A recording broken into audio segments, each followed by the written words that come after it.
मागच्या वेळेला ऑनलाईन जे आपण लेक्चर घेतलं त्याच्यामध्ये ग्रहांचं जे ग्रह कोणत्या राशीत असतात कोणती स्थिती प्राप्त होते त्याचं त्या रिपीट करून काय त्यांना बरोबर कळलं नाही.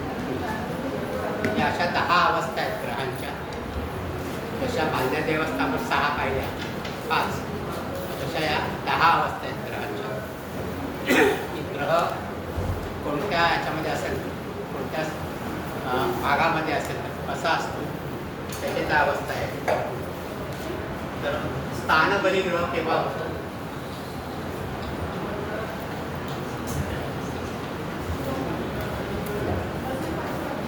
स्थानबली ग्रह कोणाला म्हणतो आपण की कोणताही ग्रह ज्या वेळेला आपल्या स्वराशीमध्ये उच्च राशीमध्ये किंवा मूळ त्रिकोण राशीमध्ये असतो किंवा स्वनवमांशी असतो. स्वराशीमध्ये उच्च राशीमध्ये मूळ त्रिकोण राशी किंवा स्वनवमांश तुम्हाला आता कळणार नाही तर नवमांश कुंडलीमध्ये पण तो त्याच्याच राशीमध्ये असतो त्याला स्वनवमांश असतो. ती नवमांश कुंडली आपण बघू त्याला किंवा स्वक्षेत्री असतो त्यावेळेला त्याला स्थानबली झाला प्रवास होतो. स्थानबली म्हणजे त्याला बलवत्ता प्राप्त होते. मग असा जर ग्रह असेल याच्यामध्ये तर कशा कशा त्याला अवस्था प्राप्त होतात त्या आपण बघणार आहोत. पहिला म्हणजे दीप्त ग्रह.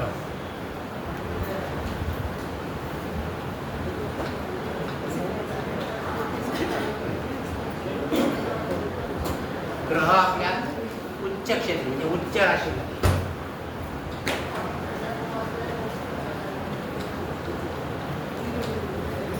ग्रह जर आपल्या उच्च राशीमध्ये असेल कुंडलीमध्ये तर त्याला दीप्त ग्रह असं म्हणतात. असा ग्रह तेजस्वी असतो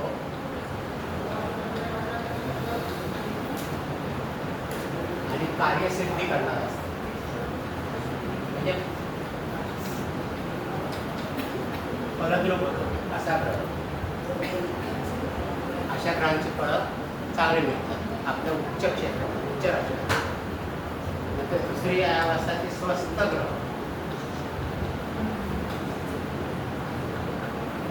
स्वस्थ ग्रह आपल्या स्वक्षेत्री असते. स्वक्षेत्री म्हणजे स्वतःच्या राशी स्वगृही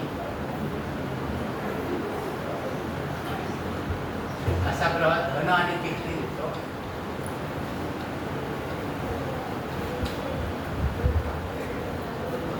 म्हणजे शुभफल शुभफल.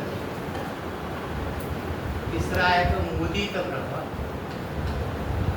मुदित म्हणजे आनंदी.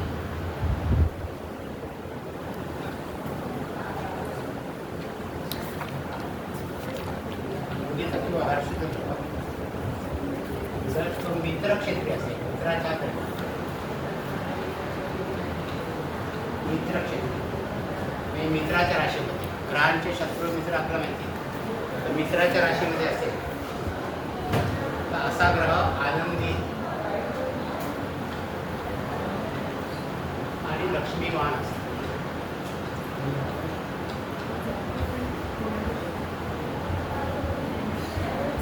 चौथा शांत शुभ वर्गाचे षडवर्गी.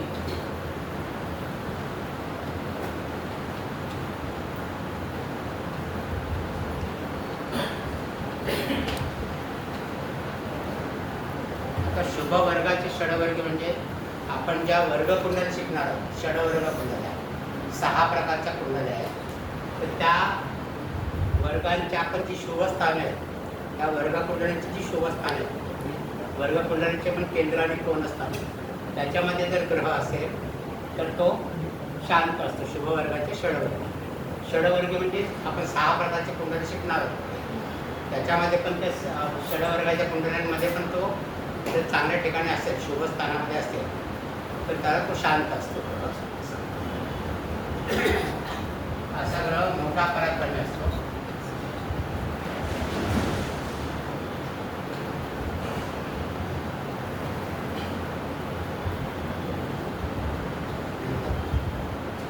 शक्तग्रह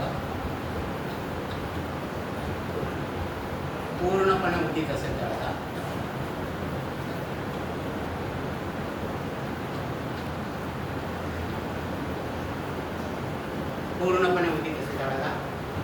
संपत्तीवान असतो.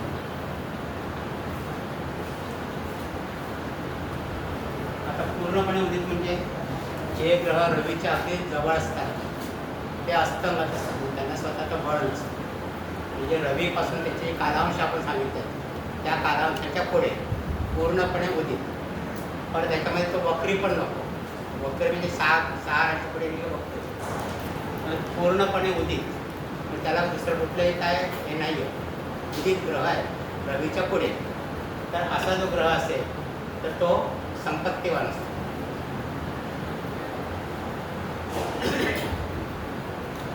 आता ह्या 5 अवस्था ज्या आहेत, दीप्त, स्वस्थ, मुदित, शांत, शक्त, या शुभ अवस्था आहेत. आता याच्या पुढच्या ज्या आहेत त्या अशुभ अवस्था आहेत.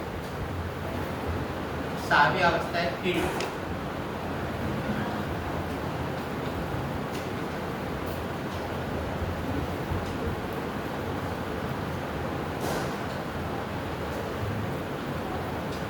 पापग्रहाने भिन्न, म्हणजे पापग्रहाने युतीमध्ये पापग्रहाच्या किंवा दृष्टीने पापग्रहाने भिन्न असा ग्रह कष्टकार.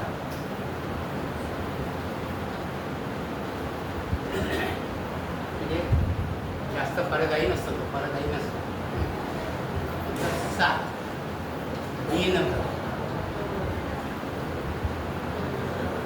जर तो शत्रुगृही असेल, शत्रूच्या राशीमध्ये असेल, जसा मुदित म्हणजे मित्र क्षेत्र असतो तसा त्याच्या विरुद्ध दीन शत्रुगृही असेल तर असा ग्रह दुःखी असतो. त्याचं फळ देण्यामध्ये समर्थन असतं, फळ देण्यामध्ये दुःखी असतो. 8वा आहे फल.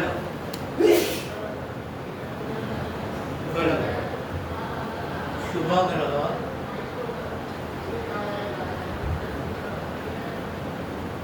पापग्रहाने युक्त.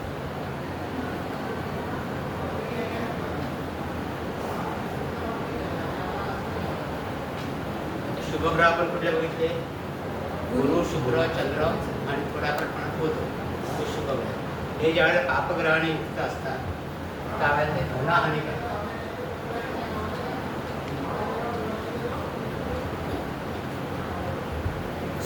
9वा आहे विकल.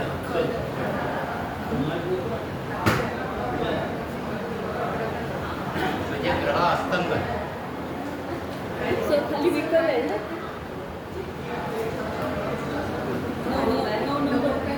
विकल खल विकल विकल विकल विकल म्हणजे ग्रह ज्याला अस्तंगत असतो. हा कोणता रिपीट करू? पहिला ठीक आहे, पूर्ण आल्यावर परत करू आपण. हा विकल अस्तंगत असता तो शत्रुग्रस्त असतो, त्याला बळ नसतं.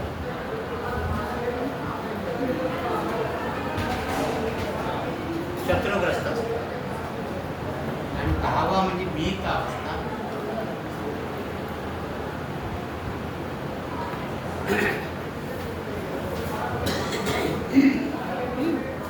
म्हणजे ग्रह नीचेचा असतो.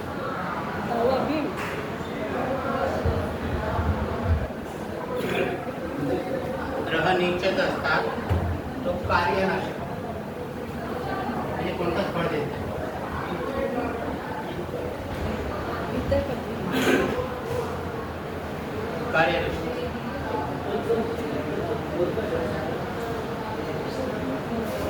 कार्यनाशक. पुन्हा एकदा बघूया आपण.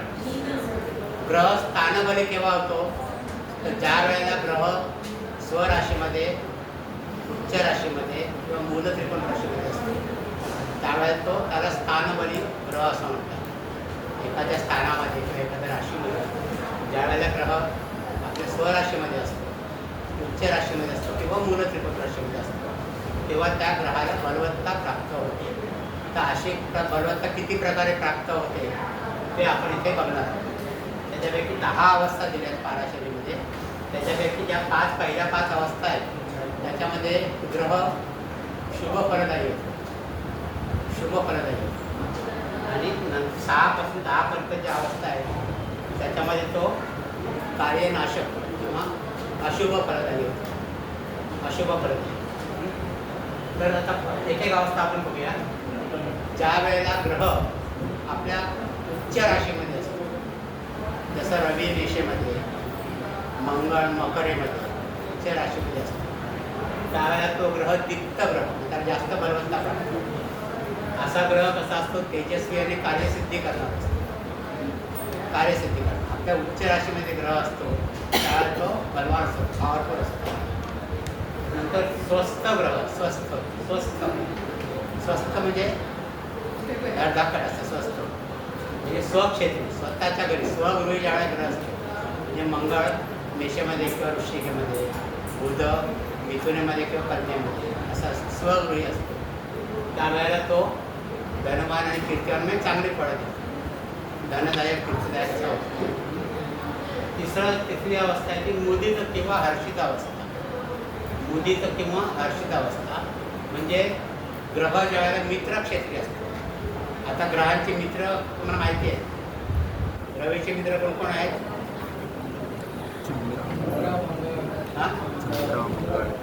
हां, चंद्र मंगळ गुरु हे मित्र आहेत रवीचे. चंद्र तुम्हाला 2 ग्रुप सांगितलेत ना, रवी चंद्र मंगळ गुरु हे एका बाजूला आहेत आणि शुक्र शनी राहू केतू हे एका बाजूला.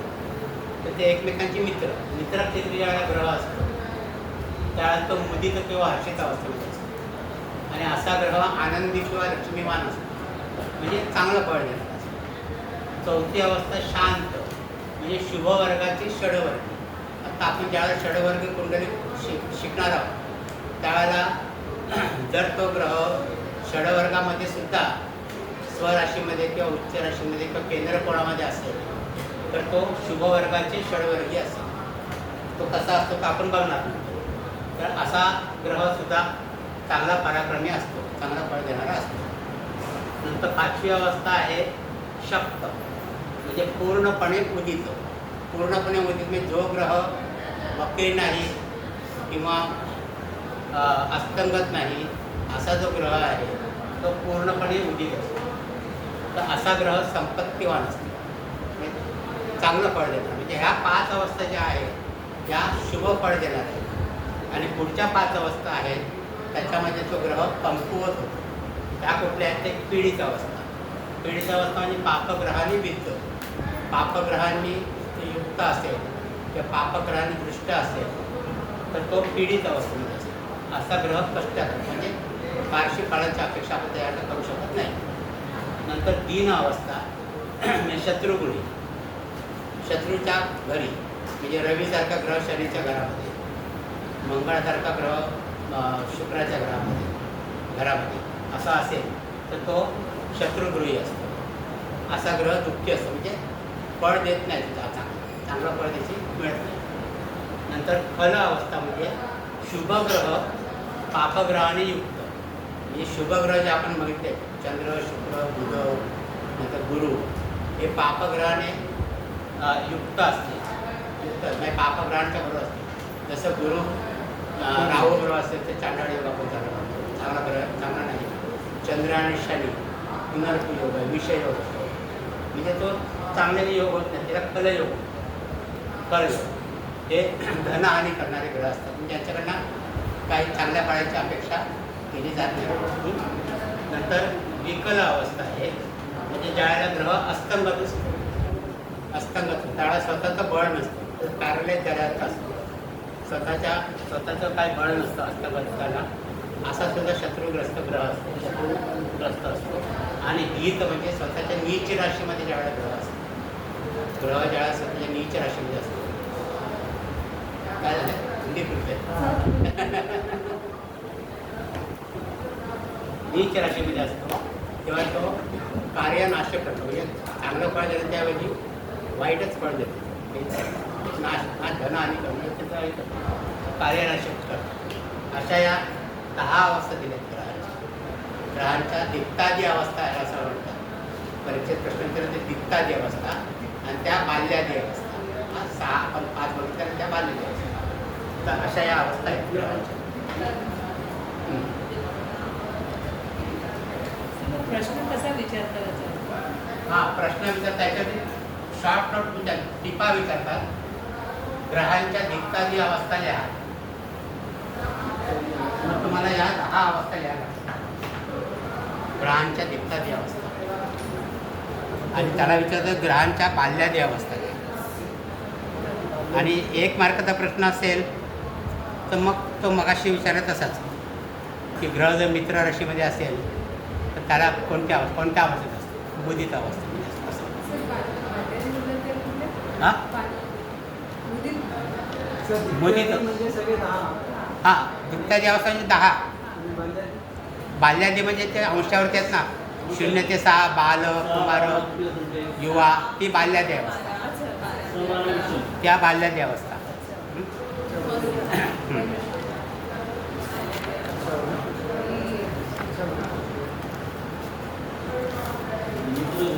आता याचा पटकन घेऊया.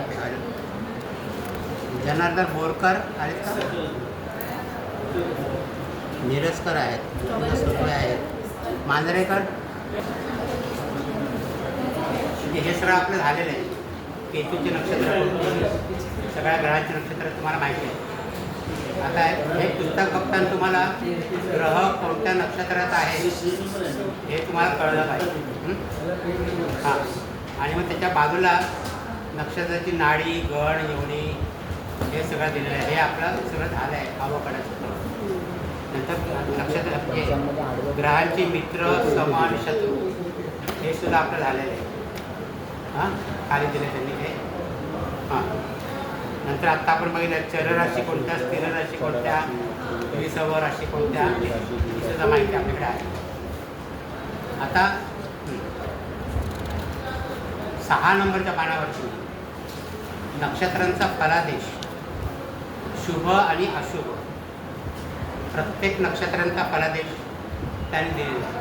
आता हा नक्षत्रांचा फलादेश तुम्हाला वाचताना एक गोष्ट लक्षात घेतली पाहिजे की हे नक्षत्र कोणत्या राशीमध्ये येते. हे नक्षत्र कोणत्या राशीमध्ये येते, ती राशी कशी आहे त्याच्यावरनं तुम्हाला थोडं याचा उद्बोधन होईल त्याचं की ते नक्षत्रांचा फलादेश कसा आहे. आता ह्याच्यामध्ये जी राक्षसगणी नक्षत्र आहेत, राक्षसगणी नक्षत्र, त्यांचे फलादेश तुम्ही बघा की थोडेसे हे दिलेले स्ट्रिक्ट म्हणजे क्रूर दिले, चांगले फलादेश जास्त दिले नाही. उदाहरणार्थ कृत्तिका नक्षत्र जे आहे, कृत्तिका नक्षत्र 3रं नक्षत्र, इथे बघा शुभ कार्यास वर्ज दिलं आहे. पण हे शस्त्रक्रिया आणि सिझरिंग करता चांगलं आहे.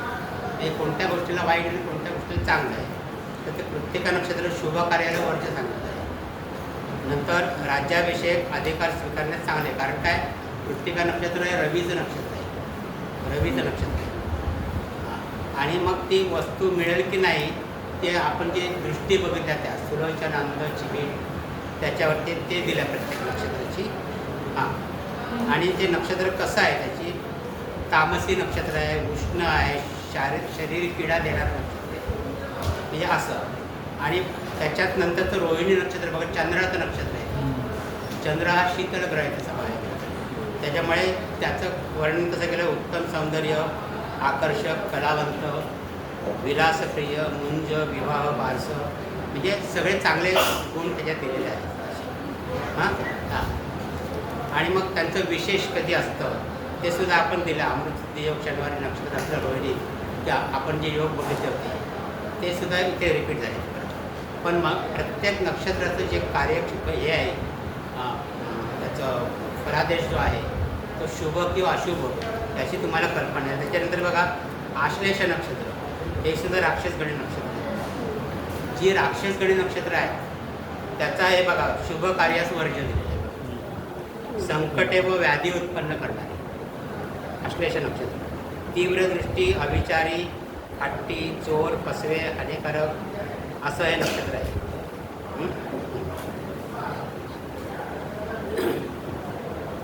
नंतर मघा नक्षत्र जे आहे हे सुद्धा खरं म्हणजे क्रूर नक्षत्र आहे, पण ते रवीच्या राशीमध्ये येतं, रवीच्या सिंह राशीमध्ये येतं मघा नक्षत्र. म्हणून त्याला काय सांगितलं, महत्त्वाकांक्षी सिंह राशीतलं नक्षत्र मघा नक्षत्र. महत्त्व म्हणजे नक्षत्रांची ओळख करून देताना नुसतं ते वाचण्यापेक्षा ते कोणत्या राशीमध्ये येतं त्याचा जर तुम्ही अर्थ लावला तर नक्षत्राचा फलादेश काय दिलं तुमच्या लक्षात लवकर येईल. अशा प्रकारे याचा फलादेश तुम्ही वाचा. म्हणजे ते कोणतं नक्षत्र कोणत्या कार्याला चांगलं आहे याची ही जनरल माहिती आहे, ही जनरल माहिती आहे नक्षत्रांची. त्याच्यानंतर बघा विशाखा नक्षत्र. विशाखा पण राक्षसगड नक्षत्र. जरी गुरुचं नक्षत्र असलं तरी विशाखा नक्षत्र वृश्चिक राशीमध्ये येतं. हे सुद्धा वृश्चिक आणि तूळ दोन्ही राशीमध्ये मिळून येतं. तर लोभी, घातकी, कलहप्रिय, शुभ कार्यासाठी महत्त्वाच्या नाही, क्षुद्र वृत्तीय, तीक्ष्ण, घातक असं याचं वर्णन केलं आहे विशाखा नक्षत्र. म्हणजे ही जी नक्षत्र ज्येष्ठा नक्षत्र परत बघा ते सुद्धा राक्षसगड आहे. म्हणजे एकंदरीत राक्षसगड नक्षत्र जे असते त्यांचे फलादेश त्यांनी शुभ दिलेले नाही. तर ही फलादेशांची माहिती आहे 2727. त्याच्या पुढच्या पानावरती प्रत्येक ग्रह कोणत्या नक्षत्रात असेल कसं फळ देईल, कोणत्या नक्षत्रात असेल तर कसं फळ देईल प्रत्येक ग्रह.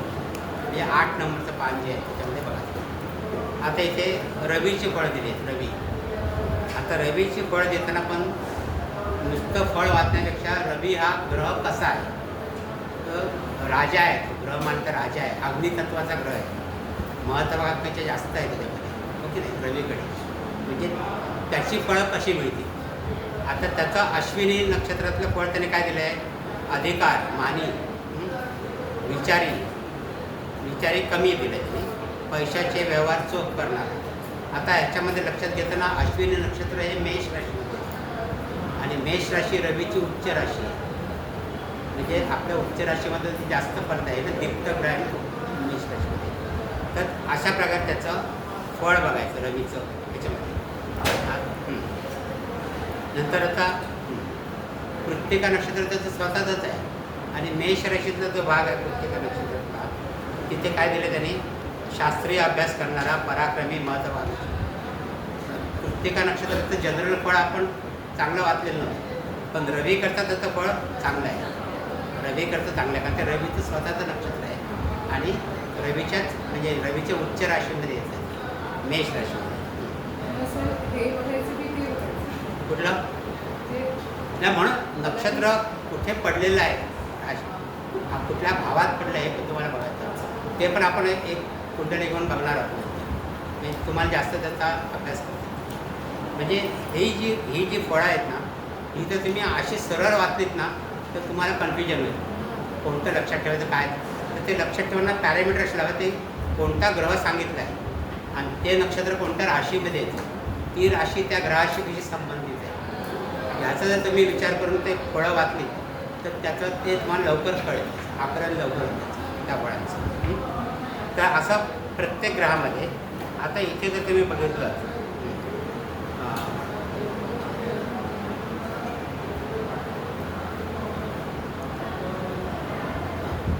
आता तूळ राशीमध्ये बघा विशाखा नक्षत्रातला रवी त्याच्या मनावर विशाखा नक्षत्रामधला रवी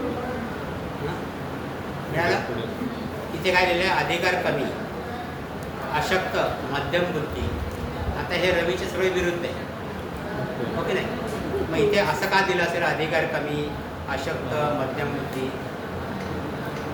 तर विशाखा नक्षत्र तूळ राशीमध्ये येतं. तूळ राशी रवीची नीच राशी आहे, म्हणजे त्याला तिथे बलवत्ता प्राप्त होत नाही. म्हणजे असं जर तुम्ही लॉजिक लावलं प्रत्येक ग्रहाचं तर त्याच्याकडे तुम्हाला ग्रहांचे उच्च राशी, नीच राशी, मूळ त्रिकोण राशी या जर माहिती असतील किंवा त्याच्या मित्र राशी, शत्रू राशी तर तुम्हाला हा फलादेश लवकर लक्षात येईल का असं का लिहिलं आहे त्याच्यामध्ये, याचं लॉजिक तुम्हाला कळेल. बरोबर आहे. असं त्यांनी प्रत्येक ग्रहाचं दिलं आहे. नक्षत्रांचा ग्रहानुरूप फलादेश प्रत्येक ग्रहाचं दिलेलं आहे नेपच्यूनपर्यंत. त्याच्यामध्ये लॉजिक हेच लावलेलं आहे त्याच्यामध्ये लॉजिक सगळं हेच लावलेलं आहे. त्याच्यानंतर लग्नेश, लग्नापासून 12 भावात प्रत्येक भावाचा फलादेश. आता लग्नेश म्हणजे त्या स्थानाचा स्वामी, म्हणजे भावाचा स्वामी तो भावेश. तो प्रत्येक भावामध्ये कसं फळ देईल. पेज नंबर आहे 14. त्याचा पेज नंबर आहे 14.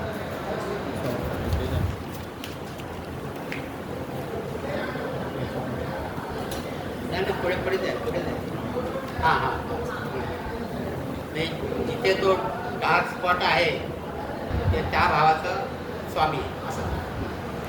तर लग्नेश लग्नापासून 12 भावामध्ये. लग्नेश म्हणजे कुंडलीचा कर्ता असतो. आपण जी कुंडली मांडतो त्याचा कर्ता लग्नेश, त्याच्यावरती सगळं अवलंबून. आता हा लग्नेशसुद्धा सगळ्या भावातनं फिरवताना तो कसं फळ देईल याच्याकरता पहिली गोष्ट म्हणजे आपण काय करायचे की 6, 8 आणि 12 कुंडलीची 6, 8 आणि 12 ही ठिकाणं आपण काय म्हणतो त्रिक स्थाने, अशुभ स्थाने. म्हणजे ह्या भावात जर लग्नेश गेला तर तो चांगलं फळ देणार नाही. या भावात चांगलं. आता आपण एकेका भावाची फळं वाचूया.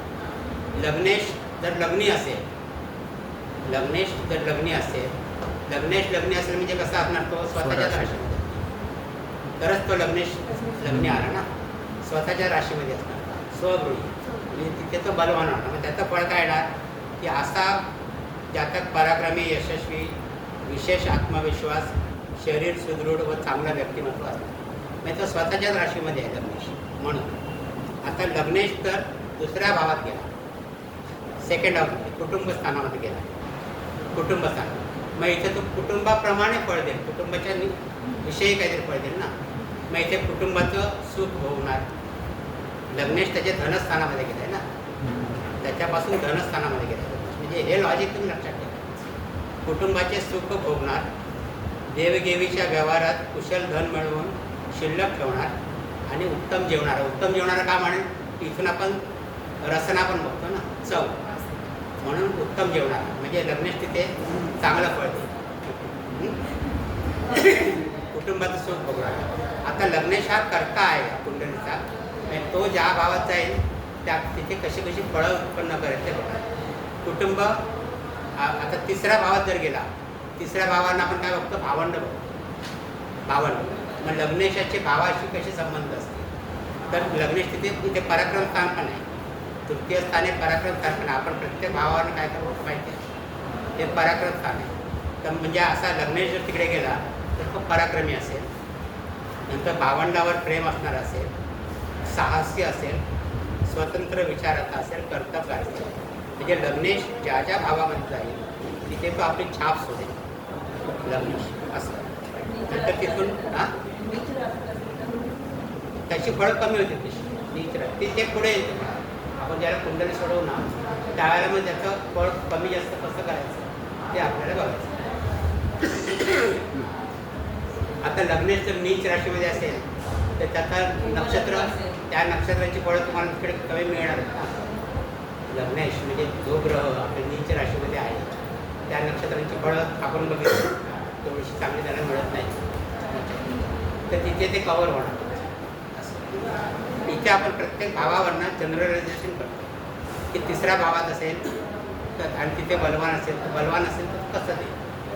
नंतर चौथ्या भावामध्ये असेल तर चौथ्या भावानं आपण सुखस्थान, चौथा सुखस्थान, मातेचं सुख, या गोष्टी आपण वास्तुसौख्य बघतो. म्हणजे स्वतःची गाडी नशिबात आहे, आयुष्यात स्वतःचे घर होणार, म्हणजे ज्या ज्या गोष्टी आपण बघतो तिथे ते फळं त्याला मिळतो. आईचे सुख आहे, नातेवाईकांची सर्व काही संबंध, हे ज्यावेळेला सगळं गुढी गुढी असेल तोपर्यंत. जर तिथे वाईट योग आला किंवा पापग्रह आला, पापग्रहाने विद्ध असणार हे ग्रहांच्या अपेक्षा, तर या फळामध्ये कमत नाही. ते आपल्याला लॉजिक पुढे लावायचं. म्हणजे जर चांगलं असेल तर काय होईल ते इथे त्याने दिलेलं आहे. पंचम स्थानामध्ये असेल लग्नेश आणि तो चांगल्या प्रकारे असेल, बलवान असेल, चांगल्या याच्यामध्ये असेल, स्थितीमध्ये असेल, तर यशस्वी पिता होईल. काही संतती स्थान आहे तर तो यशस्वी पिता होईल. श्रीमंत असेल, कारण हे धनस्थान आहे ना एक प्रकारचं, संततीवर प्रेम करणारा आहे असेल. मित्रमंडळी असल्यास असणारा आणि ईश्वर भक्तांनी विद्वान. मित्रमंडळी असणारा आणि ईश्वर भक्तांनी. मित्रमंडळी ॲक्च्युली 11व्या स्थानावर बघतो, पण इतके असेल तर त्याची दृष्टी जाते 11व्या स्थानावर. म्हणून मित्रमंडळी असणारा आणि विद्वान ईश्वर भक्त हे उपासनेचं पण स्थान आहे ना. म्हणजे ज्या वेळेला लग्नेश चांगल्या स्थितीमध्ये असतो त्यावेळेला तो कसं फळ देईल हे आपल्याला इकडनं कळतं. आता 6व्या स्थानामध्ये आलं बघा. 6वं स्थान आहे त्रिक स्थान आहे. आता इथे लग्नेश ज्या वेळेला येतो त्यावेळेला तो वीक होतो. मग इथे काय होणार बघा, शरीर रोगट, नंतर व्यंग असण्याची शक्यता. म्हणजे हे रोगस्थान आहे. म्हणजे लग्नेश जो आहे तो रोगस्थानामध्ये आल्यामुळे त्याची बलवत्ता कमी होते. मग त्याला फळं चांगली मिळत नाही. म्हणजे त्याचं शरीर रोगट असेल. जसं इथे वरती शरीर चांगलं सुदृढ प्रथम स्थानामध्ये शरीर सुदृढ, त्याच्या विरुद्ध 6ष्ठ स्थानामध्ये शरीर सौख्यात कमतरता, नोकरांपासून सावधान. म्हणजे ज्या ज्या गोष्टी आपण इकडनं बघतो, नोकर चाकर आजार, याच्यामध्ये सगळं गुन्हे मिळणार. 6वं स्थान म्हणजे 6, 8 आणि 12 ही 3 स्थानं लक्षात ठेवायची कुठल्या याच्यामध्ये. 7वं असेल तर पार्टनर किंवा धंदा जमेल, म्हणजे शुभ असेल 7व्या स्थानामध्ये. पत्नी सुखी घराण्यातील, शुभ ग्रह असता, वादविवादात हुशार आणि विषयास म्हणजे चांगल्या परिस्थितीमध्ये असेल तर अशा गोष्टी तुम्हाला मिळतील. जर पापग्रहात माझी परिस्थिती बदललेली असेल तर याच्यापेक्षा कमी प्रकारच्या गोष्टी म्हणजे ते तारतम्य तुम्हाला बाळगायचं. ते पण कसं बाळगायचं आपण नंतर बघू. नंतर 8वं स्थान बघा, हे पण सुद्धा अशुभ स्थान आहे, मृत्यूचं स्थान. दगदगीचे आयुष्य म्हणजे लग्नेश जर 8व्या स्थानामध्ये असेल तर कटकटी फार असतात, कष्ट फार असतात आयुष्यामध्ये. दगदगीचं आयुष्य. हा तो पुढे आता, पण आता आपण सर्वत्र जर विचार हे अपवाद आहे. लग्नेश जर अष्टमेश असेल तर अष्टमेशाचा दोष फक्त ते 2 लग्नाला लागतो. एक मेष लग्नाला आणि एक तुळ लग्नाला. त्यालाच फक्त अष्टमेशाचा दोष लागतो. म्हणजे बाकी सगळ्या लग्नाला ते फक्त 2च लग्न. तर दगदगीचे आयुष्य असतं, दूरव्यसन लागू शकतं, शरीर सुख कमी मिळतं, स्त्रियांना सौभाग्य योग, गुप्त साधनांनी धन मिळण्याचा प्रयत्न. अष्टमावरून आपण गुप्त धन म्हणतो, गुप्त धन पण अष्टमावर. सर स्त्री के लिए सौभाग्य योग म्हणजे काय? हां, स्त्रीसाठी सौभाग्य योग. सौभाग्य स्त्रियांना सौभाग्य म्हणजे वैधव्य प्राप्त होत नाही म्हणजे सौभाग्य होतं ना.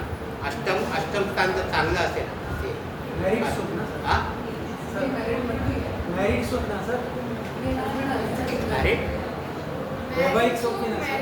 वैवाहिक सुख चांगलं मिळतं म्हणजे वैधव्य योग नसतो ना.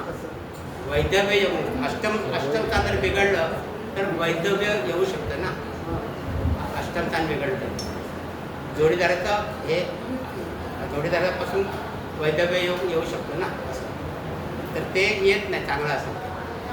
पण बिघडलेलं असेल तर मात्र या गोष्टी घडतात असं. पण दगदगीचे आयुष्य असतं, दगदगीचं आयुष्य. नंतर भाग्यस्थान सुद्धा चांगलं स्थान आहे. कोण स्थान आहे इथे सुद्धा चांगली फळं मिळणार. लग्नेश तर इकडे असं भाग्यात असेल म्हणजे काय होतं, संतती सुख, धर्माचं आचरण.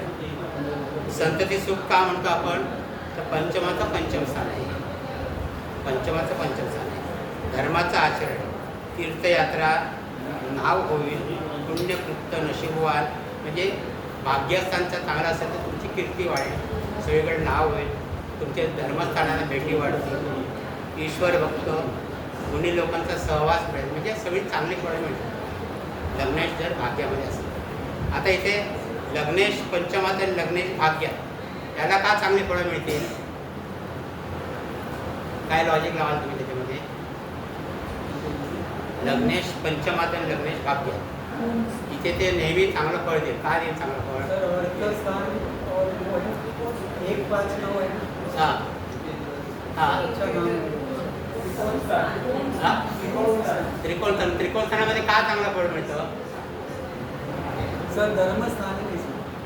आपण धर्मस्थानामध्ये का मिळतं चांगलं? 1, 5, 9 मध्ये नेहमी चांगली फळं का मिळतात? हां काय कोणस्थान आहेत बरोबर ना, कोणस्थान आहेत मान्य आहे, पण तिथे चांगली फळं का मिळतात आणि 6, 8, 12 का मिळत नाहीत? सर माझं कर्क लग्न आहे और मेरा मीन राशि है, नवम स्थान में हो, चल कुछ रहा भी होना दो. है. तो सर माझं असंच आहे, ये सब जो आहे नवम स्थान का फल मेरे को मिळतं. पण ते का मिळतं त्याचं लॉजिक माहिती आहे का तुम्हाला? कारण 1, 5 आणि 9 मध्ये एकाच तत्वाच्या राशी येतात. 1, 5 आणि 9 मध्ये एकाच तत्वाच्या राशी येतात. हां सर, कर्क लग्न और मीन म्हणजे मेष लग्न असेल तर सिंह राशी आणि धनु राशी एकाच अग्नी तत्वाच्या. जर पृथ्वी तत्वाच्या राशी असतील 2, 6, 10 तर त्याच राशी येतात. तुमच्या जलतत्वाच्या तर 4, 8, 12 त्याच राशी आहेत. एकाच तत्वाच्या राशी आहेत. म्हणजे एकाच तत्वाच्या राशी आहेत त्याची मित्राच्या राशी असतात त्या ग्रहाच्या मित्र राशी आहेत त्याच एकाच तत्वाच्या राशी. म्हणून तिथे चांगलं फळ मिळतं 1, 5, 9 कारण तिथे नेहमी नवपंचमी योग होतो. आपण योग शिकू, नवपंचमी योग हा नेहमी शुभ असतो. आणि 6 आणि 8 मध्ये नेहमी षडाष्टक योग होतो, म्हणजे विरुद्ध अशुभ योग नेहमी. म्हणून ते 6 आणि 8 स्थानं अशुभ आपण धरलेले आहेत. 6, 8 आणि सर लग्नेशची दशा पण असेल पण महादशामध्ये, लग्नेशची महादशा पण चालू झाली. तर तुम्हाला फळं कधी मिळणार? नेहमी मिळणार नाहीत फळं. ती महादशा अंतर्दशेमध्येच मिळणार आणि गोचर प्रमाणामध्ये मिळणार. म्हणजे तेच फळ नवम स्थानचे फळ. तो कालनिर्णयाचा भाग झाला. कालनिर्णय फळं काय मिळतील ते आपण इकडे बघू. केव्हा मिळतील? ती महादशा अंतर्दशा आणि गोचर प्रमाण त्यावेळेला मिळणार. नेहमी नेहमी आयुष्यभर ती फळं मिळणार नाही, त्याच वेळेला ती फळं मिळणार त्याच वेळेला. म्हणून ते महादशा आली की मोठे पे चौका मारायचा असतो. हां म्हणजे त्यावेळेला तुम्ही जास्त मेहनत करायची, तुम्हाला जास्त फळ मिळणार. एक तो काळ कधी त्याच्याकरता तुम्ही ज्योतिषाकडे जाता ना, की आमचं कधी भलं होणार आहे. ज्योतिष तुम्हाला तेच सांगतो कधी तुमच्या चांगल्या महादशा अंतर्दशा. बाकी योग तर तो काय बदलू शकत नाही, बाकीचे योग काय बदलू शकत नाही. जसं क्रिकेटमध्ये पहिले फास्टर चांगले बॉल करताना बॉलिंग खेळता येत नाही, मग तेव्हा तुम्ही नुसतं प्लेट खेळा, स्पिनर आले की मारा असं सांगतात ते देतातच. म्हणजे ज्यावेळेला अनुकूल काळ तुम्हाला येईल त्याच वेळेला तुमची इच्छा तुम्हाला काय फळं मिळणार ते मिळतील. मग तो अनुकूल काळ कोणता हेच ज्योतिष तुम्हाला सांगतो ना. तो तुमची कुंडली बदलू शकत नाही कधी, पण त्यातला चांगला काळ कधी येईल तुम्हाला सांगू शकतो. कधी शिकवणार आहे दशा? हां दशा कधी शिकवणार? काय म्हणजे दशाचं कधी शिकवणार? हां ते या पहिल्या वर्षी का दुसऱ्या वर्षी? दुसऱ्या वर्षी आपण जितकं शिकताय तितकं इतकं बेसिक ते करणार आपण सगळं. आता रविवारी आपण 9 ते 5 तास घ्यायला.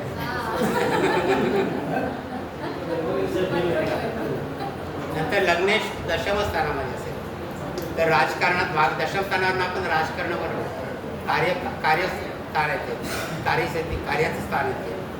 तर राजकारणात भाग घेणारा, कुलभूषण, सार्वजनिक कार्याची आवड, अधिकार संपन्न आणि मान. जर तो दशम स्थानामध्ये चांगला असेल, बलवान असेल. आता समजा मेष लग्न आहे, मेष लग्न म्हणजे त्याचा स्वामी कोण मंगळ, तो दशम स्थानामध्ये आला तर तो कसा फळ देईल? ही सगळी चांगली फळं देईल ना. का चांगली फळं देईल? हां बरोबर. कारण तो मकर राशीमध्ये उच्चित होणार नाही ते दशम स्थानामध्ये. आणि परत त्याला स्थानबळ पण आहे, दिशाबळ पण आहे त्याला मंगळाला. म्हणून इथे मंगळ चांगलं फळ देईल. रवीसुद्धा इकडे चांगलं फळ देतो. रवीसुद्धा इकडे चांगलं फळ देईल. मेष लग्नात म्हणजे त्याचं रवीची राशी असेल, सिंह राशी इकडे असेल समजा, तरी पण रवी बलवान होईल ना. 10व्या स्थानामध्ये चांगलं फळ देतो, दिशाबली करू शकतो. नंतर 11वं स्थान. 11वं स्थान हे लाभस्थानच आहे.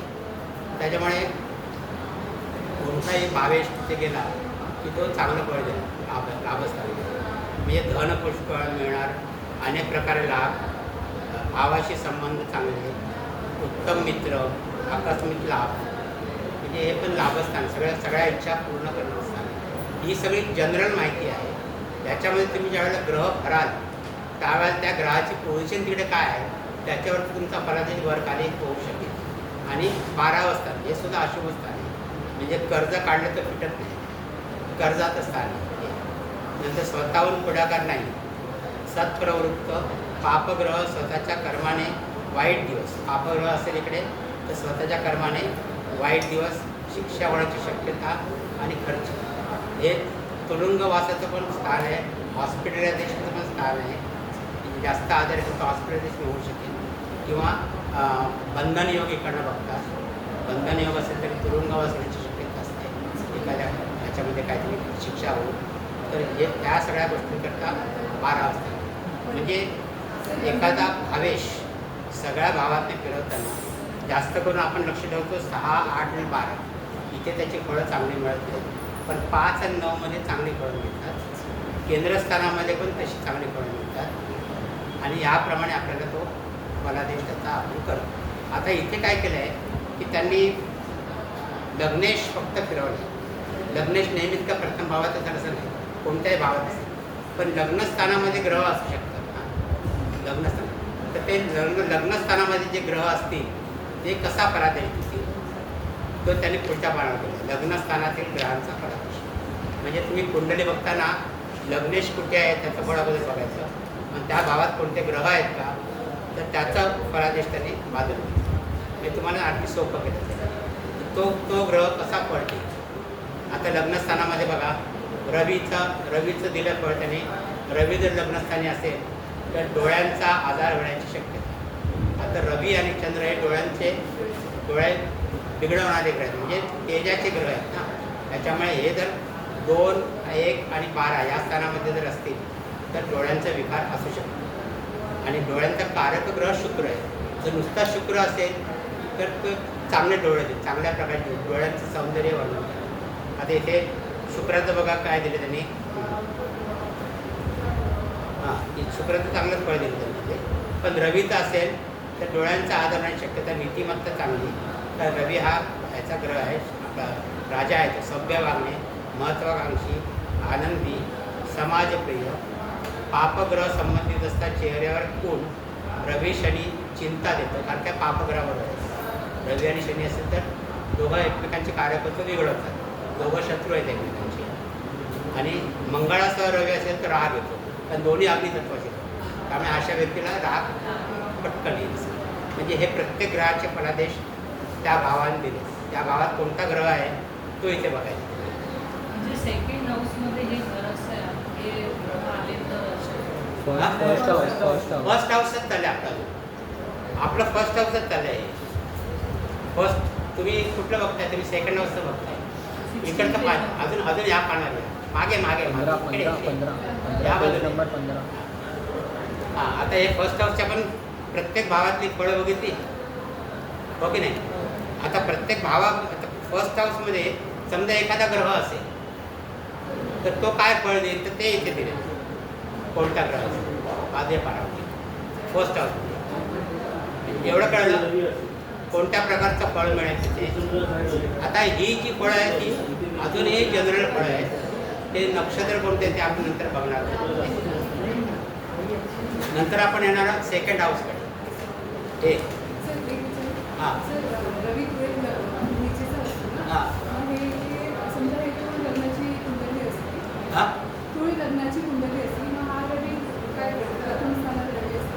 हां तिथे तुम्हाला फरक करायला लागेल. तुळी लग्नाची कुंडली असेल ना तर लग्नेश पुढे तो झाला बघा. लग्नी जर रवी असेल तर तो हे दिलं ना डोळ्याचा आधार देईल. नंतर बाकीचं पण जर अशुभ फळ थोडे ते देईल. हां तिथे तो महत्त्वाकांक्षी वगैरे होणार नाही, कारण तो नीचेचा होणार.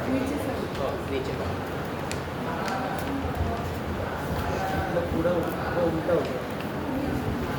नंतर द्वितीय भावाकडे आपली सेकंड हाऊसकडे. तर द्वितीय म्हणजे द्वितीय भावाचा स्वामी म्हणजे द्वितीयेश. आता द्वितीयेश जर द्वितीय स्थानामध्ये असेल तर तो बलवान होणार, स्वतःच्याच राशीमध्ये असणार. मग त्याचा फलादेश चांगला मिळाला. आता इथे सुद्धा बघा 6, 8 हिची फळं तुम्हाला चांगले मिळणार बघा. आणि इथं हे प्रामुख्याने धनस्थान आहे. म्हणजे प्रत्येक भावामध्ये धनासंबंधी काहीतरी तो फळ देईल. आता इथे हे धनस्थान आपण म्हणतो, कुटुंबस्थान म्हणतो. तर कुटुंबस्थानात तिथे द्वितीय स्थानामध्ये असेल तर पुष्कळ माणसांचा पोशिंदा वक्तृत्व म्हणजे द्वितीय स्थानाला आपण ज्या ज्या गोष्टी बघतो त्या त्या गोष्टींची फळं मिळतात. कौटुंबिक सुख मिळतं, पैशाच्या वेगवेगळे फायदा होतो, वडिलांची धन मिळतं, वडिलांची प्रॉपर्टी पण आपण इकडे बघतो. नंतर उत्तम भोजन, आयते धन, हे धनस्थान आहे म्हणून इथे. आता तो तृतीय स्थानात गेला, द्वितीय तृतीय स्थानात गेला तर कष्ट करून नोकरी करून स्वावलंबी होणार, भावंडांना सुखी ठेवणार, चांगले धारिष्ट्य, त्याचा व्यवसाय होतो. ते पराक्रम स्थान आहे म्हणजे त्याच्याप्रमाणे. चतुर्थ स्थानामध्ये पण स्थावर स्टेट होणार, संपत्तीचं म्हणजे जिथे जिथे धनाचा संबंध येईल. आता संपत्तीचा उपभोग घेणार, विद्यावान, धनेश चतुर्थ, शुक्र चतुर्थ असेल तर वाहन सुख उत्तम, म्हणजे केंद्रस्थानामध्ये आला की चांगलं फळ मिळेल. कोण स्थानात आला तर चांगलं फळ मिळेल. बघा, द्रव्य पुष्कळ, मुलांकरता संपत्ती ठेवणार, म्हणजे इथे सगळा संपत्तीचाच विचार केलेला आहे द्वितीय भावात, कारण हे धनस्थान आहे. आता ह्याच्यामधले पण ग्रह जे आहेत द्वितीय स्थानामध्ये येतील त्यांचं वर्णन त्यांनी इथे केलेलं आहे. ते तुम्हाला बघता येईल, धनस्थानातील ग्रह आणि त्यांचा पराधीश. नंतर तृतीय स्थान जे पराक्रम स्थान आहे, पराक्रम स्थान म्हणजे याचा स्वामी पराक्रम स्थानाचा स्वामी आहे. हां, मग आता तो कसं फळ देईल ते सगळं याच्यामध्ये दिलेलं आहे. आता इथे बघा, द्वितीय स्थानामधलं फळ त्यांनी चांगलं दिलेलं नाही बघा, कारण हे याचं 12वं स्थान येतं आहे, याचं 12वं स्थान येतं आहे द्वितीय स्थानामध्ये. म्हणजे कुटुंबात भाऊबंधकी वाटते, भावंडांसाठी खर्च होतो, वाद असतात, त्यात फसगत होते, धनसंग्रहात अडथळे येतात आणि त्याचं व्यवस्था आहे. आता इथे सुद्धा बघा 6, 8, 12चं हे परत अशुभ स्थानं दिलेली आहे आणि पंचम स्थान, नवम स्थानाचं मात्र चांगलं फळ दिलं. म्हणजे लॉजिक तुम्ही लावलं तर केंद्रस्थान आणि पंचम स्थान, नवम स्थान याचं फळ चांगलं देतं बरोबर. 6, 8, 12मध्ये तो चांगलं फळ देत नाही. आणि मग तो कसा आहे, बलवान आहे की बलहीन आहे ते आपल्याला नंतर बघायचं असतं. ते आपण एखादी कुंडली घेतली की आपल्याला कळेल. नंतर तृतीय स्थान, त्याच्यामध्ये ग्रह, असं प्रत्येक स्थानाचा फलादेश आहे. 12व्या स्थानापर्यंत आहे. 12व्या स्थानापर्यंत ते तर तुम्हाला जर लॉजिक कळलं कसं बघायचं तो हे कळलं ना. आता आपण काय करूया, एक कुंडली घेऊया आणि ती याच्याप्रमाणे मांडूया, म्हणजे तुम्हाला जास्त त्याचा बोध होईल.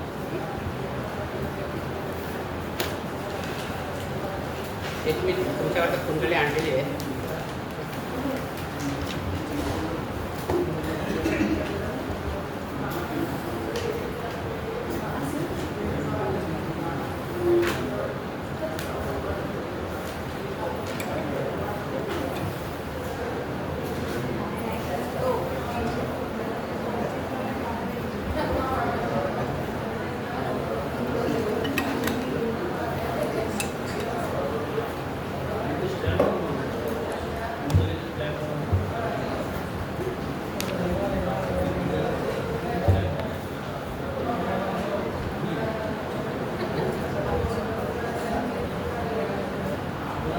एक लक्षात ठेवा की हे जे पुस्तक आहे किंवा मी दिलेलं पुस्तक आहे याच्यावरनं ती व्यक्ती कशी असेल याचा तुम्हाला अर्थबोध होईल.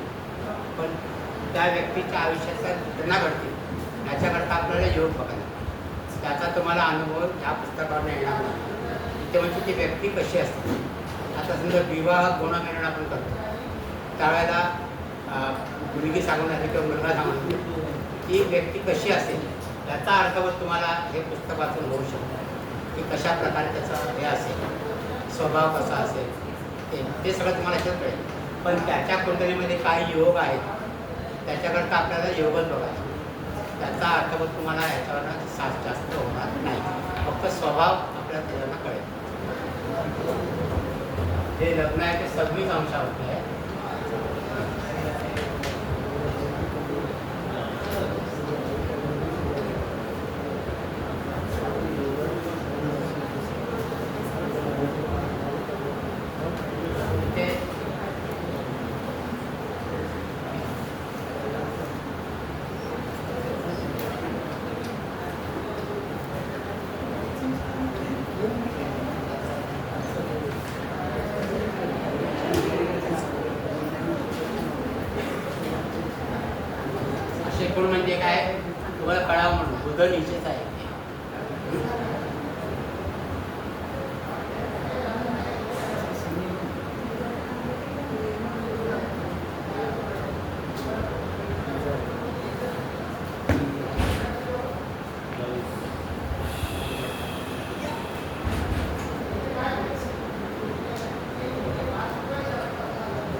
जन्म कोणत्या महिन्यातला असेल?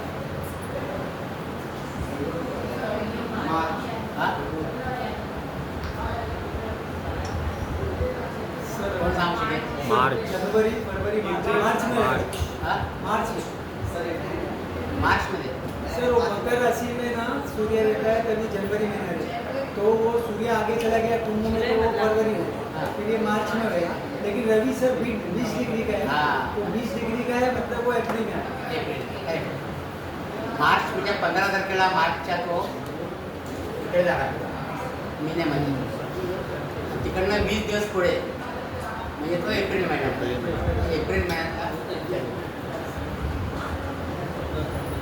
आता आपल्याला काय करायला पाहिजे? प्रत्येक ग्रह कोणत्या नक्षत्रात आहे? सर उसका चंद्र 25 है, अश्लेषा नक्षत्र। हा? एक एक एक बघूया ना. घाई करू नका. लग्न कोणत्या नक्षत्रामध्ये आहे? सर उत्तराषाढ। हा?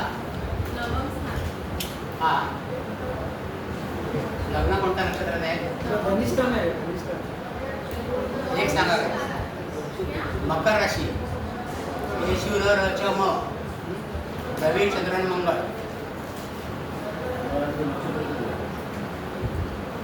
रवीचं उत्तराषाढ नक्षत्र आहे. सर धनिष्ठा पहला चरण में 26 धनिष्ठा आहे. पहला चरण। धनिष्ठा नक्षत्र. कनिष्ठा पहिलं धनिष्ठा पाहिजे बरोबर. म्हणजे लग्न धनिष्ठा नक्षत्र.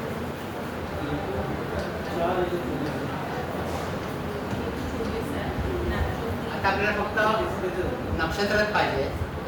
चरणांचं आपण फलाने नक्षत्रच बघूया. हां. नंतर रवी बघूया. म्हणजे सुटणार नाही तिथे. रवी कोणत्या नक्षत्रात आहे? रवी कोणत्या नक्षत्रात आहे? रेवती. बरोबर आहे. हे पाठ करा तुम्ही आता. म्हणजे सगळं पाठ करत आहे. रवी रेवती. बुध कोणत्या नक्षत्रात आहे? सर पूर्व भाद्रपद। पूर्व भाद्रपद नाही, उत्तर भाद्रपद. उत्तर भाद्रपद आहे ना. रवीचंद्र चंद्र बघूया. चंद्र कुठल्या नक्षत्रात आहे? अश्लेषा में, अश्लेषा। आश्लेषा. चंद्र आश्लेषा. नंतर मंगळ 15 अंशावरती कन्येमध्ये. केशूला रचम करायचं. रचम चंद्राचं नक्षत्र. कन्या राशीमध्ये कोणते चंद्राचं नक्षत्र आहे? हस्त. नंतर बुध उत्तरा भाद्रपद.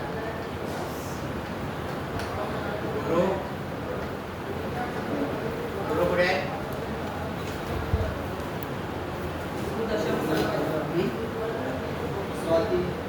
स्वाती नक्षत्र. नक्षत्र विचारलं मी. गुरु स्वाती नक्षत्र. शुक्र 3 अंशावरती. केशूर रचम मंगळाच्या नक्षत्रात. धनिष्ठा नक्षत्र.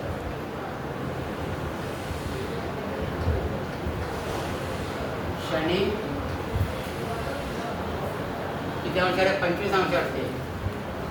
म्हणजे मंगळाच्या नक्षत्रात. चित्रा. राहू पुनर्वसू.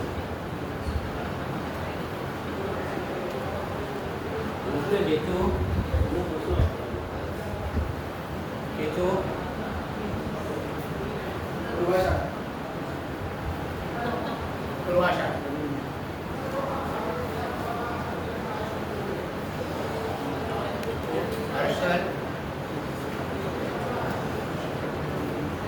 हर्षल अनुराधा. हर्षल अनुराधा.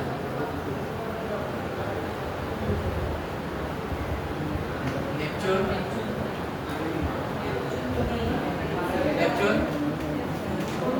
मूळ.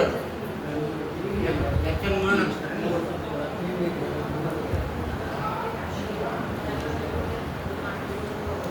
प्लुटोजॉन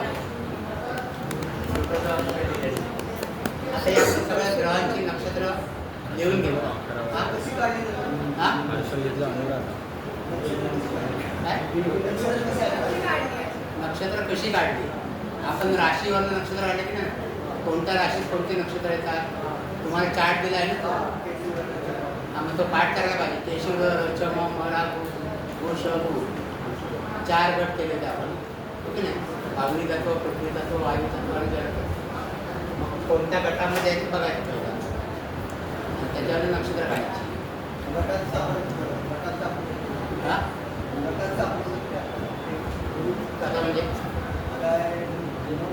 आता रवी घ्या. रवी जलतत्व राशी म्हणजे 4था गट. हां, 4था गट म्हणजे एवढं वृषभू. गुरु नक्षत्र 00 अंश ते 3 अंश 20 करा. 3:20 ते 16:40 पर्यंत शनीचं नक्षत्र आणि 16:40 ते 30 बुधाचं नक्षत्र. आता 12व्या राशी तिसरी पाठ म्हणजे बुधाचे नक्षत्र कोणते? आश्लेषा, ज्येष्ठा आणि रेवती. हा रेवती नक्षत्र. हा रेवती नक्षत्र तिसरं मीन राशी. असं बघायचं. नाही तर पंचांग काढून कसं त्या पंचांगामध्ये बघायचं कोणतं कळलं. आता ही आपण नक्षत्र काढली त्याची. आता ह्या जातकाचा स्वभाव धर्म कसा आहे ते आता नक्षत्रांचे फलादर्शी दिले सुरुवातीला. नक्षत्रांचे फलादर्शी ते पेज काढा.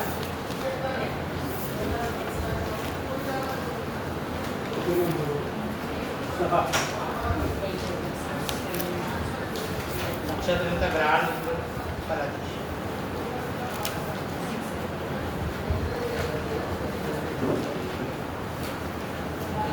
हा जातक सर्वसाधारण कसा असेल याची आपल्याला कल्पना येईल. रवीचा काय फलादेश दिला आहे? रेवती नक्षत्रामध्ये बघा.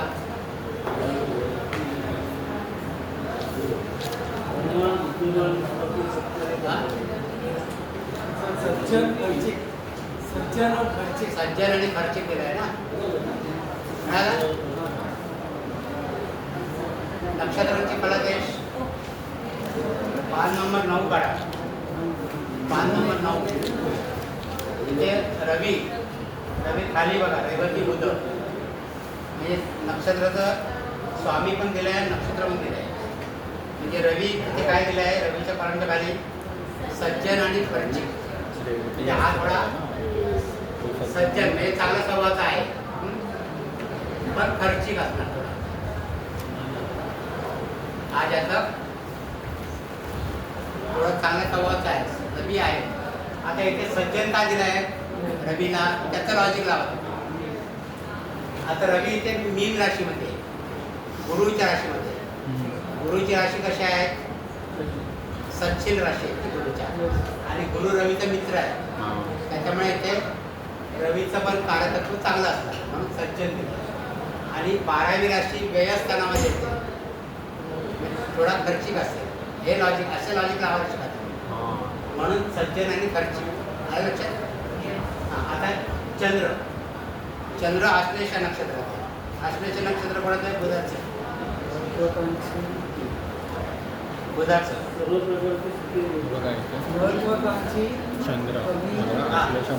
महत्वाकांक्षा कमी. चंद्र आश्लेषा नक्षत्रात आहे. चंद्र जरी स्वराशीमध्ये असला तर तो आश्लेषा नक्षत्र बुधाच्या नक्षत्रात आहे. आणि बुध हा चंद्राचा शत्रू आहे. बुध चंद्राचा शत्रू मानतो, चंद्र बुधाला मित्र मानतो. पण बुध हा चंद्राचा शत्रू. आणि आश्लेषा नक्षत्र हे चांगलं नक्षत्र नाही, आश्लेषा क्रूर नक्षत्र आहे. मग तिथे काय तिने फलादेश दिला आहे चंद्राचा की महत्वाकांक्षा कमी असेल. म्हणजे जरी चंद्र इथे स्वराशीमध्ये असेल, स्वराशीत आहे चंद्र, तो बुधाच्या नक्षत्रात असल्यामुळे थोडासा फलादेश कमी करतो. म्हणजे महत्वाकांक्षा कमी असेल या जातकाकडे. मी असं भाग्यवान आहे, चंद्र स्वराशीमध्ये आहे, मी भाग्यवान आहे. आणि केंद्रामध्ये आहे. ऐहिक सुख मिळेल. ऐहिक सुखाच्या राशी जी आपण बघणार आहोत त्याच्यामध्ये कर्क राशी पण येते. आणि हा ऐहिक सुखाचाच ग्रह आहे, तो आपण येईल नंतर. म्हणजे ऐहिक सुख मिळेल त्याचं काय आणि थोडा भाग्यवान पण असेल म्हणजे असा त्याचा फळ आहे. पण महत्त्वाकांक्षा थोड्या कमी असतात. का महत्त्वाकांक्षा कमी का झाल्याचे तर तो आश्लेष नक्षत्रात आहे. आश्लेष नक्षत्र चंद्र जरी चांगला असला तरी आश्लेष नक्षत्र आहे. स्वभाव त्याचा असा झाला. राक्षस गणित हा राक्षस गणित नक्षत्र. हा आश्लेष नक्षत्र. नंतर मंगळ हे हस्त नक्षत्र. मंगळाचं काय फळ दिलं आहे? मंगळ मंगळ युक्त चंद्राचं नक्षत्र हस्त नक्षत्रामध्ये. चंद्र हा मंगळाचा मित्र आहे. हा म्हणून चंद्र मंगळाचे कार्यकर्ते तिकडे चांगले असतात. म्हणजे काय दिलं मंगळात त्यांनी फळ? करारी मानी आणि स्पष्ट वक्ता. हा हा स्पष्ट वक्ता असेल म्हणजे चांगला बोलणारा म्हणजे स्पष्ट बोलणारा असेल. मंगळ कसं आहे? मंगळाचे कार्यकर्ते का बघितले आपण धडाचे कराकडनं तिथे त्याला पुढे अडथळा येणार नाही. तसा तो करारी वगैरे असेल म्हणजे नक्षत्रावरनं कसा परादेश बघता ते चालू लक्ष दे. ते हस्त नक्षत्र म्हणजे चंद्राचं नक्षत्र आहे म्हणजे मंगळाचे मित्र आहे चंद्र. ओके मंगळाचे मित्र आहे ना चंद्र. नंतर बुध. सर पण एक डॉक्टरनी डिसाईड केलं. हा सर डॉक्टर पण डिसाईड केला. हा म्हणजे अशी अशी फळं मिळतील. डॉक्टर मंगळ पण सर्जनचा कार्य करतात. डॉक्टरला सर्जन होईल. सर्जन होईल डॉक्टर झाला तर. आता तो डॉक्टर होईल की नाही त्याच्यावरचा वेगळा योग आहे. तर त्याचा डॉक्टर झाला तर तो सर्जन पण होऊ शकतो चांगला. मंगळाचा चांगला म्हणतो. ओके आता नंतर बुध एक इकडे नीचेच आहे. मीन राशीमध्ये नीचेच आहे आणि उत्तरा भाद्रपद नक्षत्र शनीच्या नक्षत्रामध्ये. मग बुधाचं फळ काय दिलं बघा? बुधाचं काय फळ दिलं आहे? विद्या बुद्धी मध्यम. आता बुध हा खरा बुद्धीचा कारक ग्रह आहे. हो की नाही? म्हणजे हा बुध जर कन्या राशीमध्ये असता तर बुद्धी चांगली दिली असते कारण की उच्चीच्या राशीमध्ये. इथे एक तर तो नीचेच्या राशीमध्ये नीच राशीमध्ये बुध म्हणून त्याचं फळ कमी झालं. म्हणून त्याचं फळ कमी झालं. उत्तरा भाद्रपद नक्षत्र शनीचं नक्षत्र आहे. जरी त्याच्या मित्राचं नक्षत्र असलं तर तो नीच राशीमध्ये येते ना. म्हणून विद्या बुद्धी मध्यम झाली. कळलं? मी कसा फरक करायचा बुधाचं कारकत्व आणि त्याचं फळं कशी बघायची ते तुम्हाला इथून कल्पना आहे. आता गुरु आहे स्वाती नक्षत्रामध्ये. गुरु आहे स्वाती. तुळ राशी कशी आहे? विद्येची राशी आहे. तुळ राशी विद्येची राशी आहे. पण स्वाती नक्षत्र आहे ते राहूचं नक्षत्र आहे. स्वाती नक्षत्र त्यामुळे गुरुचं फळ काय दिलंय बघा? मध्यम प्रकृती. म्हणजे गुरु जरी अग्नितत्वाचा ग्रह असता तिथे तरी मध्यम प्रकृती. बुद्धी विद्या चांगली आणि धन चांगलं. दशमस्थान कर्मस्थान आहे. कर्मस्थानावर आपण धन अर्जित करतो कर्म करतो ते चांगलं. तिकडे धन चांगलं मिळेल. तिकडे धन चांगलं मिळेल बरं मिळेल. तर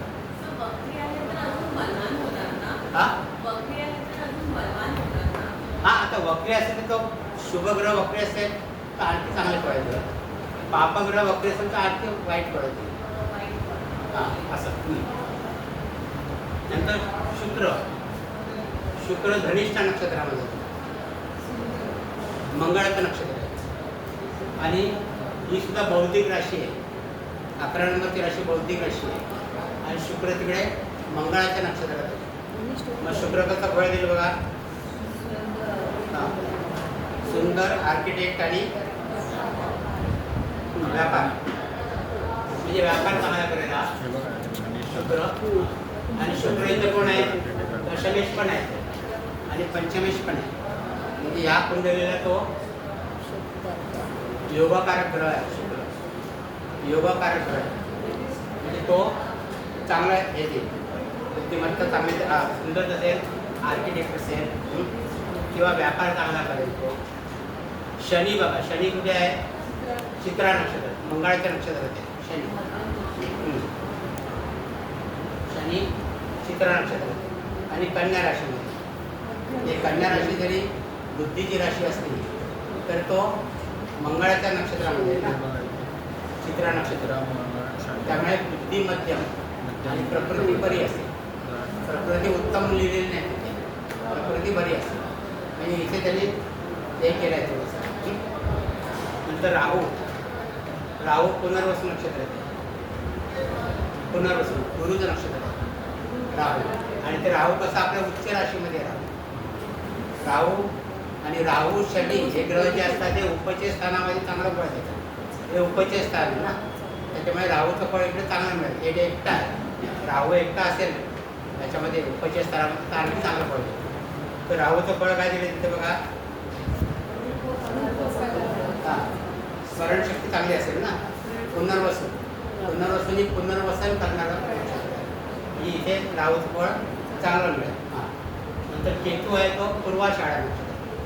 पूर्वाषाढा नक्षत्रामध्ये शुक्राचं नक्षत्र, धनुराशी अग्नितत्वाच्या राशीमध्ये तो सुद्धा उच्च राशीत झाला ना. केतू पण उच्च राशीत झाला. मग केतूचं फळ कसं मिळेल, चांगलंच मिळतं. निरोगी, धार्मिक, उभयस्थानामध्ये धार्मिक आणि हर्षल अनुराधा नक्षत्रामध्ये. हर्षल कुठे आहे बघा, लाभस्थानामध्ये. थोडा लहरी, हर्षलचा स्वभाव लहरी असेल. आणि नेपच्यून परत मूळ नक्षत्रामध्ये आहे, म्हणजे अध्यात्माच्या राशीमध्ये. केतू आणि नेपच्यून म्हणजे अध्यात्माच्या दृष्टिकोनातून हा जातक चांगला असेल. अध्यात्माकरता हा जातक चांगला असेल. आता हा झाला आपला नक्षत्रावरनं फलादेश. आपण नक्षत्रावर आता आपण प्रत्येक भावावरनं फलादेश करू. आता भावावरनं फलादेश घ्यायचा असेल तर लग्नेश कुठे आहे बघायचा,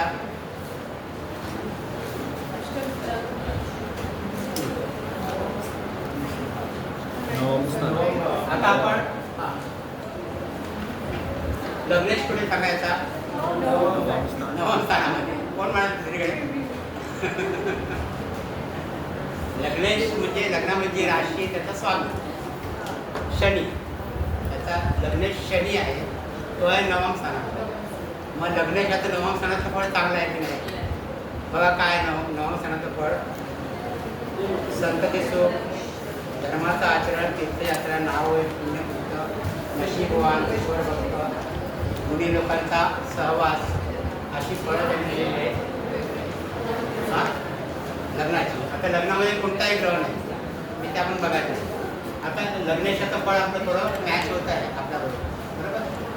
नंतर द्वितीयेश पण शनीच आहे. मग आता द्वितीयेश नवम स्थानामध्ये, त्याचं पण फळ कसं आहे बघा.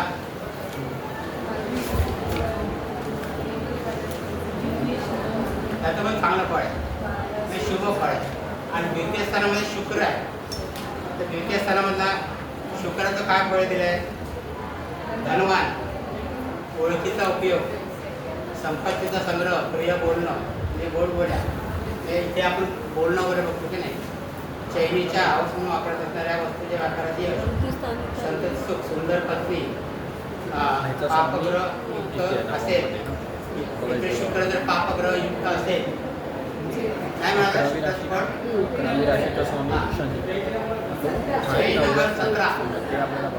Page number 17.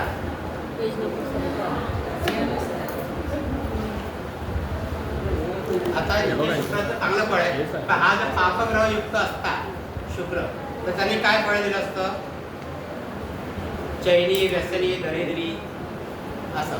इथे रवी शुक्र एकत्र असते तर कीर्ती झाली असते त्यांची. शुभ शनी असता धनसंचय केला असते. पण शनी हा धनेशच आहे ना, शनिवार असतात तर त्यांनी शुभ संचय केला असता. म्हणजे हे तुम्हाला परत आकलन होऊ शकतं की शनिवार असतं तर काय फळ दिलं असतं, हे आपण पण हे करू शकतो. नंतर द्वितीय झाला, तृतीयेश गुरु कुठे आहे, दशम स्थानामध्ये, म्हणजे केंद्र स्थानामध्ये. ओके ना, तृतीयेश गुरु आहे ना, तो केंद्र स्थानामध्ये, दशम स्थानामध्ये. त्याचं पण फळ चांगलं दिलं आहे बघा. तृतीयेशाचं फळ पण चांगलं मिळेल. आणि तो 6, 8, 12 मध्ये तृतीयातले जे ग्रह आहेत त्यांचे फळ बघा.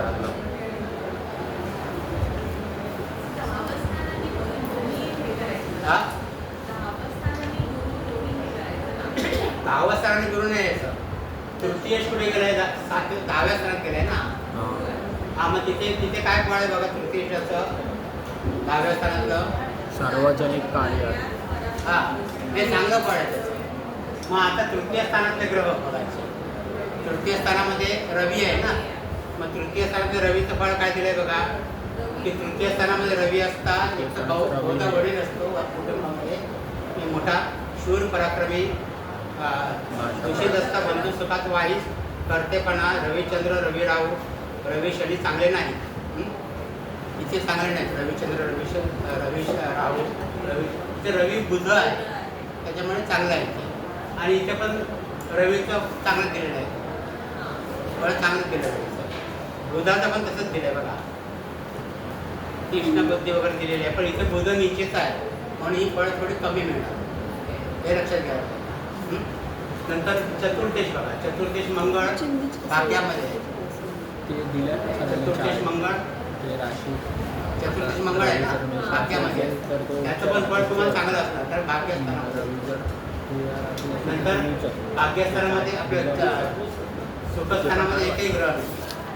पंचमेश शुक्र द्वितीयामध्ये याचं पण फळ चांगलं मिळणार तुम्हाला पंचमेश. नंतर षष्ठेश आहे बुध षष्ठेश बुधाची फळं बघा काय आहेत ती षष्ठेश बुध तृतीय रवी गणपतीसोबत मित्रासोबत आहे. रवी जर आता मित्राचे शनीसोबत असेल तर असं आणि ते मला स्वतःची कर्तव्यवारी नसते बघा म्हणजे फळ कमी झालं ना बुधाचं. स्वतःचे कर्तव्य नसते भावंडांकडनं माया सुख मिळत नाही.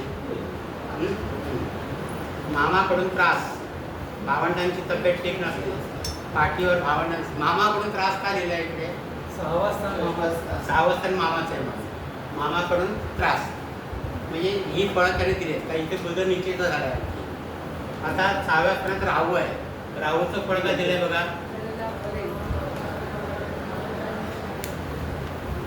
धनलाभ बरे मी चांगलं दिलंय ना.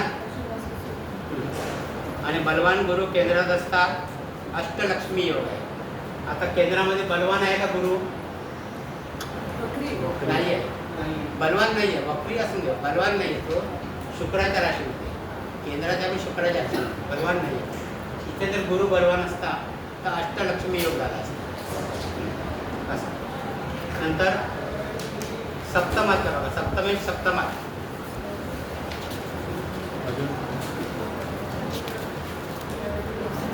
सप्तमेश सप्तमात सप्तमी पंचम आपल्या म्हणण्यास साथ मिळत नाही.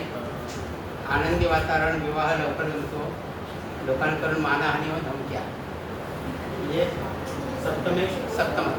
एक खरं म्हणजे लग्नेशाचं शत्रुस्थान बघतो आपण सप्तम स्थान म्हणतो ते सप्तमेश बलवान झालं आहे ना लग्नेशापेक्षा सप्तमेश बलवान झालं आहे म्हणून त्याचं पण थोडंसं कमी मिळालं. आणि सप्तममध्ये चंद्र आहे आश्लेष नक्षत्र तर ते सुद्धा फळ आपण बघितलं ते सुद्धा फळ मिळालं बघितलं. नंतर अष्टमेश तृतीया ते फळ बघा अष्टमेश तृतीया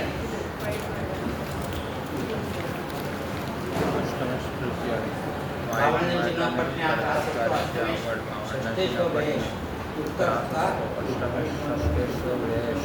आता अष्टमेश षष्ठेश युक्त आहे ना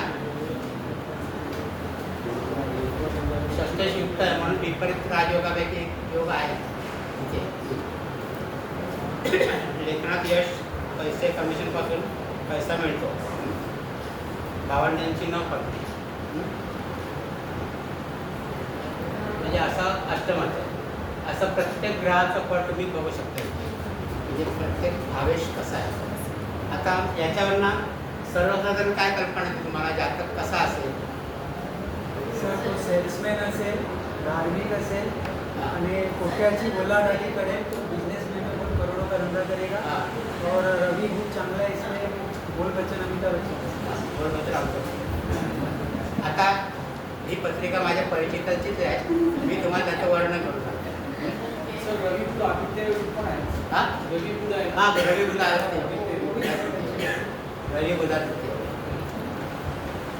आता याचं काय आहे की दोन भावंड हा मोठा आणि याची मागची बहीण आई वडील चांगल्या पोस्टवरती BMCमध्येच होते चांगल्या पोस्ट. हा मुलगा पण हुशार तसा आणि 82चा जन्माचा आणि लग्न झालं. बायको अतिशय सुंदर आहे, चंद्र आहे सप्तमामध्ये आणि दिसायल्यावर अतिशय सुंदर आहे, पण डॉमिनेटिंग बायको डॉमिनेटिंग नेचरची. तिने त्याच्या मागे लागून त्याला सांगितलं आपण इंडिया सोडून बाहेर जायचं, म्हणून तो नेदरलँडला गेला. तिकडे तो आता तिथे आहे. तिथे एक मुलगी आहे, त्यांना व्यवस्थित चाललं आहे, पैसा अडका वगैरे भरपूर आहे, असं काय नाही. आई वडिलांची संपत्ती पण आहे, पण त्याला तरी काही गरज पडत नाही. त्याची बहीण पण लंडनमध्ये आहे, तर ते बहिणीचं वगैरे तेवढं संबंध नाही पण आहे असं. म्हणजे एकंदरीत सगळं गोडी गोडी आहे सगळं. आता इथे तुम्ही बघितलं गोडी गोडी कसं झालं आहे तर 6, 8, 12मध्ये बघा कोणते ग्रह आहेत तिथे. इथे राहू आहे, राहू एक तर चांगलं बळ देतो आणि तो उच्चीच आहे. केतूसुद्धा तिकडे अध्यात्माच्यात म्हणजे अध्यात्माची त्याला ज्योतिष न शिकता ज्योतिषाची आवड चांगली आहे. म्हणजे पामिस्ट्री चांगलं बघतो, पामिस्ट्रीचा अभ्यास तर चांगला आहे. तर तो केतू नेपच्यून म्हणजे अध्यात्माच्या गोष्टी करतो. छान चौकीपणा तसा नाही आहे, छान चौकीपण नाही आहे, फिटनेस चांगला आहे त्याचा, सगळं चांगलं आहे. इथे बघा म्हणजे ग्रहांची पोझिशन तुम्ही बघितली तर मंगळ शनी एकत्र असल्यामुळे चांगलं फळ देतं. पण ते भाग्यस्थानामध्ये दोघेही मंगळ शनी त्यांच्यावरती रवीची दृष्टी आहे. रवीची दृष्टी, रवीला अष्टमेशत्वाचा दोष लागत नाही, त्यामुळे रवी जरी अष्टमेश असला तरी त्याचं वाईट फळ त्याला मिळत नाही. रवीचं अष्टमेशत्वाचं फळ मिळत. शुक्रसुद्धा त्याचा चांगला याच्यामध्ये आहे, म्हणजे व्यवस्थित आहे सगळं. म्हणजे गोडी गोडी जीवन आहे सगळं. ते आपल्या पत्रिकांना पण दिसतं, ते कुठेही वाईट योग नाही. तुम्हाला दिसतो का कुठला वाईट योग एखादा त्याच्यामध्ये? सर मंगळ शनी एकत्र आहे, पण बकरी आहे सर. हां बकरी आहे, बकरी आहे. पूर्व प्लॅनेट है, बकरी रहेगा. आप प्लॅनेट बकरी रहेगा तो अच्छा बनेगा. आप म्हणजे फळ काय आणि पण ती कुठे आहे? कन्या राशीमध्ये. मंगळ सुद्धा कन्या राशीमध्ये शत्रूच्या राशीमध्ये आहे. मंगळ कन्या राशीमध्ये शत्रूच्या राशीमध्ये आहे. आणि तसा शनी सुद्धा भाग्यामध्ये ते रवीची दृष्टी आहे त्याच्यावरती. आणि कुठे पापकर्तनीमध्ये कुठे हे नाही आहे, ग्रह नाही आहे किंवा कुठल्या याच्यावरती पापग्रहाची दृष्टी अशी आहे का बघा? एक शनी मंगळाची दृष्टी सोडली तर कुठे? आता मंगळाची पण 4थी दृष्टी व्ययस्थानावरती आहे, शनीची 3री दृष्टी इकडे, तिकडे काय दुसरा कुठला ग्रह नाही आपला, हो की नाही? नंतर 7वी इकडे, शनीची 10वी राहूवरती आहे, आणि त्याच्यात मित्रावरती दृष्टी आहे, राहू बलवान आहे. म्हणजे तसं कुठेही काय झालेलं नाही. मंगळाची पण 8वी दृष्टी स्वतःच्याच घरावरती आहे. म्हणजे पत्रिका तशी एकंदरीत चांगली आहे आणि तसंच फळ आपल्याला याच्यामध्ये दिसतं आहे पत्रिका. आता तुम्ही तुमच्या माहितीतल्या पत्रिका याप्रमाणे बघा आणि कसं आहे ते अभ्यास करत. सर विदेश गमन योग्य आहे. हा ना, विदेशातच आहे ना आता, तो विदेशामध्येच आहे ना, नेदरलँडमध्येच झालं असतं. हां 3, 7, 9 आणि 12. 7 जास्त बघत नाही, 3, 9, 12 बघतो. 3, 9, 12 आणि कामा करताच गेलाय. वेळ दशमामध्ये आहे ना. जॉब है सर उसका. हां ते नेदरलँड. तो जॉब में राहू सट्टे दरमियान जो शत्रु का बोलते हैं, जॉब में ऑफिस पॉलिटिक्स वगैरह होता हो तो राहू सट्टे करते हैं. हां सावं ते आहे त्या पण 2-3 बार जॉब भी छोड़ दिया उधर से उधर. नाही, पहिला कलकत्त्याला होता, कलकत्त्यावर तिकडे कलकत्त्याला. म्हणजे अशा प्रकारे आपण पत्रिका बघू शकतो याच्यावर. म्हणजे स्वभाव, बाकीची योग तुम्हाला मात्र याच्यातनं बघायला, स्वभाव कसा आहे त्याचा विचार आपण इकडं करू शकतो. आता तुम्ही पण तुमच्या ओळखीतल्या कोणाच्या कुंडल्या असतील त्यांचे स्वभाव तुम्हाला माहिती आहे, त्यांचं काय त्याचा असा अर्थ लावायचा प्रयत्न करा. हे माझ्या पण पुस्तकामध्ये असंच दिलेलं आहे सगळं, काय काय फळं मिळतील ती जवळपास अशीच. कळलं? आता बघता येईल ना पुस्तक कसं बघायचं ते.